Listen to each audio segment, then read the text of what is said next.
Hello everyone, আসসালামু আলাইকুম। Welcome back to my channel Shiuli cooking. আবারও ফিরে আসলাম গ্রাম বাংলার একটি সাধারণ রান্নার রেসিপি নিয়ে। আমার আজকের রেসিপি হচ্ছে সবচেয়ে বেশি স্বাদের চিংড়ি দিয়ে করলা ভাজির রেসিপি। যদি আমরা মাছ, মাংস, পোলাও খেতে পছন্দ করি, বাট সাধারণ ভর্তা ভাজি আমাদের বেশি ভালো লাগে, তাই আজকে আমি খুবই সাধারণভাবে চিংড়ি মাছ দিয়ে করলা ভাজি করে দেখাবো। দেখে নেওয়া যাক প্রস্তুত প্রণালী। করলাগুলোকে কেটে ডিপ ফ্রিজে রেখেছিলাম আগেই, সেটা এখন আমি ডিপ ফ্রিজ থেকে নামিয়ে নিয়েছি। আমি কিন্তু এভাবে আপনার করলা ডিপ ফ্রিজে রেখে সবসময় খেয়ে থাকি।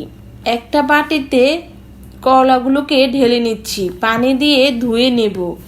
এখন আমি করলার মধ্যে 1 চামচ লবণ দিয়ে হাত দিয়ে মেখে নিব, যেন করলাগুলো তিতা না লাগে।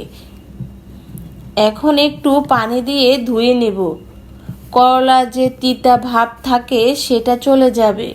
করলা ধোয়া হয়ে গেছে, করলার সাথে আলু দিয়ে দিব। আমি আলুটাকেও আগে কুচি করে নিয়েছিলাম, সেটা এখন করলার সাথে আবারও একটু ধুয়ে নিব। করলাগুলো ধোয়া হয়ে গেছে, চুলায় একটা পাইপ্যান বসিয়ে দিয়েছি। করলা ভাজি করার জন্য দিয়ে দিব তেল।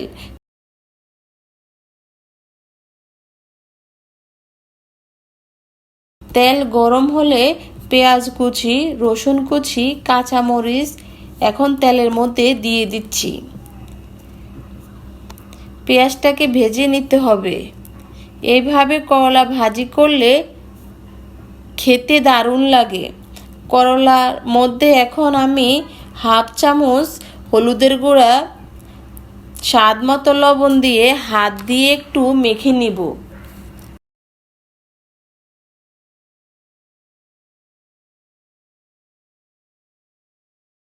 এই ফাঁকে পেঁয়াজ মরিচ ভাজা হয়ে গেছে।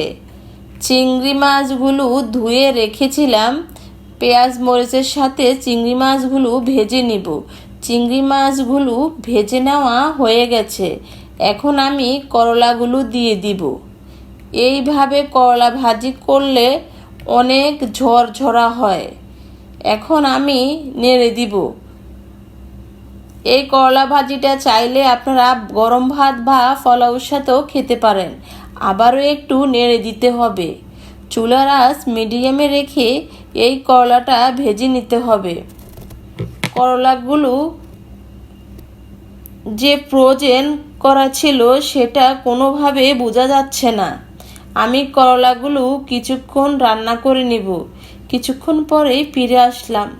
করলা ভেজে নেওয়া হয়ে গেছে, দেখুন কতটা ঝরঝরা হয়েছে। এই করলা ভাজিটা আপনার পোলাওর সাথে খেতে দারুণ লাগে। আপনারা চাইলে বাসায় এভাবে ট্রাই করতে পারেন। আজকের মতো